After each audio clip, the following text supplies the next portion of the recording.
Well, our reporter Claire Paquelin is at the courthouse in central Paris for us today, and we can speak to her now. Claire, you've been watching the proceedings for most of this afternoon. Tell us a bit about what's been happening in court. Well, Nadia, very recently the hearing has actually been put on hold for a little while.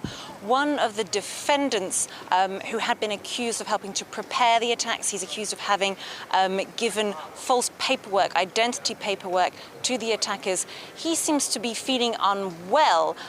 He's had some kind of a health issue suddenly, and they've had to put a pause on the hearing. We don't know how long that's going to be. We imagine that they're going to want to carry on with the hearing as soon as possible. For the moment, things are suspended.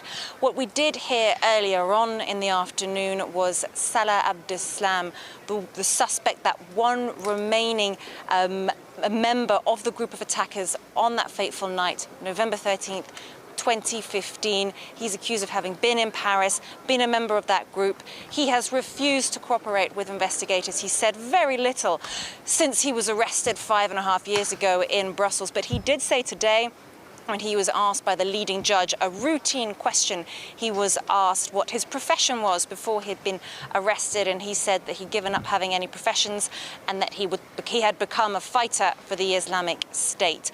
Now, I did speak to a lawyer recently, a lawyer for civil plaintiffs. She's representing victims, so survivors of the attacks, as well as family members who lost loved ones, and she said she had spoken to some of her clients and they'd said that they weren't particularly shocked or surprised by that outburst, that they knew Salah Abdeslam and the way he was and what he's like. They know his attitude now. He's refused to cooperate with investigators. That he comes out with a statement like that wasn't particularly surprising to them.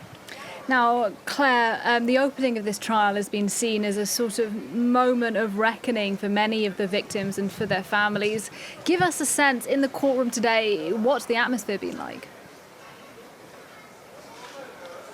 Well, certainly there's an atmosphere that you could say it was highly charged in terms of emotion, a bit of tension, but also, I did speak to some civil plaintiffs who said to me that they had prepared long and hard for this day. They knew it was coming. They've received psychological support. I also spoke to one of the representatives of Life for Paris, which is an association which was set up shortly after the attacks and is mostly made up of people who survived the Bataclan massacre. So these are people who have lived through hell and who've come out the other side of it. And they have been working on themselves now for quite some time to prepare themselves for this day. It's going to be a long one. This trial is going to continue for 8 or 9 months. Not all of the civil plaintiffs will, of course, come every day. They'll come on days which are most relevant to them and what they lived through and where that attack took place, because of course throughout the trial different days will be scheduled for different parts of the investigation and the case. But certainly what's crucial to remember, and this is what the Life for Paris representative told me, it is important to manage expectations here, that this trial cannot give emotional closure. This trial is not necessarily going to provide all the answers which some victims are looking for, but of course this trial is crucial so that justice can be served. Claire Paquelin at the courthouse, thanks very much indeed.